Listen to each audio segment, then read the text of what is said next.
you talked about the cheating scandal, the admissions, right? And I watched that documentary on Netflix, and it was really interesting because here you have very affluent, well-connected people who know the power of college and going to the right college, so much so that they were willing to commit crimes.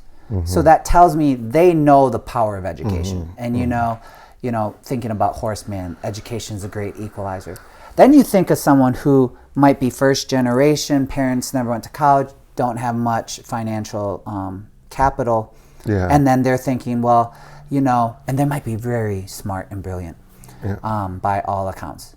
I won't apply to this elite school because it's too costly. When the fact of the matter, they actually might get more funding being low income at a place like Harvard than maybe a state. Absolutely. And so the mythology and the not understanding. And so my question is, if poorer or less privileged people knew the rules, could they reverse engineer and leverage their station in life to get into these more elite, upward mobile spaces? Those of us who study this would say no.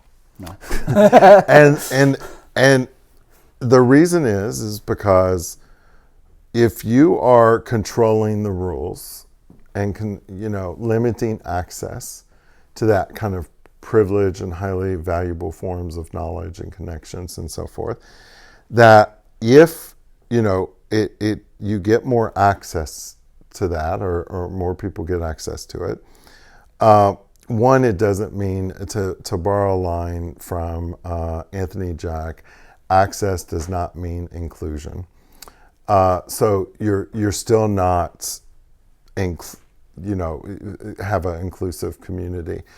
But the other thing would be is that the elite and those in power would just change the rules.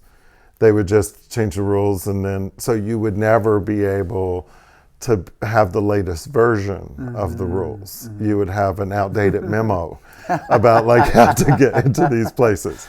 And then as soon as you thought you figured it out, then the rules of the game had been changed, and you're suddenly playing something that no one else is playing with you, and not leading to success. And so, part of it is it's just this kind of, this constant kind of within these schools is you got to be the winner in the game. And so part of the cheating and so forth, part of that means is that you win at all costs.